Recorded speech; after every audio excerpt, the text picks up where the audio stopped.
ازيكم يا جماعة عاملين ايه؟ يا رب دايما تبقوا بخير. يوم حزين يا جماعة على الرياضة المصرية والرياضة العربية والأفريقية والعالمية. ليه؟ لأن اليوم كان يوم اعتزال شيكابالا. تمام؟ وده يوم حزين أكتر على الأهلوية طبعا، لأن ده كان تميمة الحظ بالنسبة لنا أو بالنسبة للأهلوية يعني. طبعا شيكابالا طلع في برنامج الكرة مع فايق، وطلع أعلن اعتزاله مع إبراهيم فايق في البرنامج.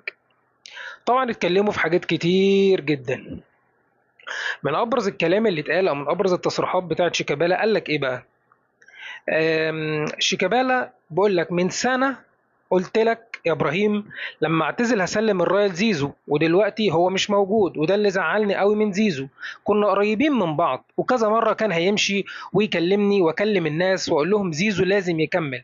كنت حاطط سيناريو ان انا لما بطل هسلم الرايه لزيزو. معرفش تبطل ايه بالظبط يا نجم، بس انت كده كده مبطل من 20 سنه، ما علينا. خلينا معاك. وبعد ما حصل اللي حصل ان انا ما اتكلمش معاه وما سلمش عليه، ده حب طبعا يا هيما. طبعا مش لقطه خالص، لا ده حب. ده مش لقطه خالص مثلا وانا عشانكم يا جمهور الزمالك الوفي انا الوحيد هو اللي بعادي صحابي واصدقائي علشان خاطر النادي. لا لا مش لقطه خالص يا اسطوره، انت كده حبا فيه فعلا.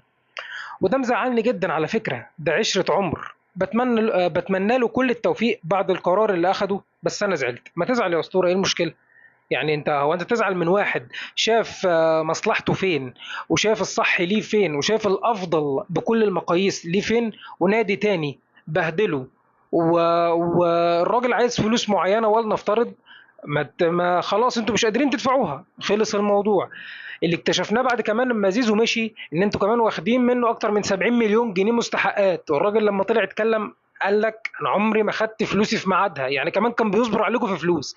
انا الراجل عامل معاكم فوق الصح والواجب، فالراجل شاف بقى مصلحته بقى له 5 6 سنين ما بياخدش فلوسه في ميعادها ومش عارف يصرف يعني. فسيبوا الراجل بقى ايه ينضف يعني. فانت المفروض تتبسط لصاحبك ما تزعلش منه.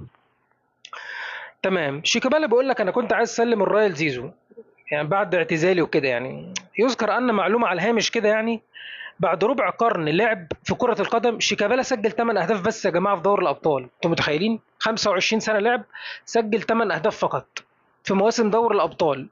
كل موسم جون. أنتم متخيلين؟ كل موسم جون. مفيش تقريبا غير موسم واحد بس اللي سجل فيه أكتر من هدف، ممكن هدفين أو ثلاثة. لكن غير كده كل مشاركة ليه بجون واحد بس. وده المفروض إنه الأسطورة يعني. تمام. شيكابالا بيقول لك احنا نفسنا في فرقة في مصر تعمل زي الهلال كده، أي فرقة في مصر. نفسنا نشوف فرقة مصرية بتوصل للحتة دي. يا سلام عليك يا شيكا. شيكا طبعا فتح خط كده علشان خاطر أي مصلحة في الخليج ولا بتاع.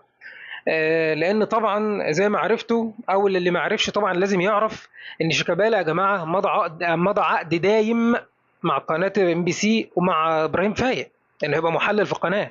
إبراهيم فايق أكتر مذيع مكروه بالنسبة للزملكاوية رياضي حاليا بعد أحمد شوبير طبعا يعني. فالاسطوره يا جماعه ضاع منكم. الاسطوره اللي المفروض ان هو بيضحي عشان خاطر الزمالك يعني، ولا ساعه الفلوس ما اعرفش حد، لكن ساعه بقى اللقطه ومش مشكله يا زيزو اتخانق معاه يبقى هو ده الاسطوره وهو ده اللي خايف على النادي. اصحى يا زملكاوي وشوف اللي بياخد عليك اللقطه، بس هتصحى امتى؟ خلاص ده اعتزل وانتوا مفيش فايده فيكم. تمام.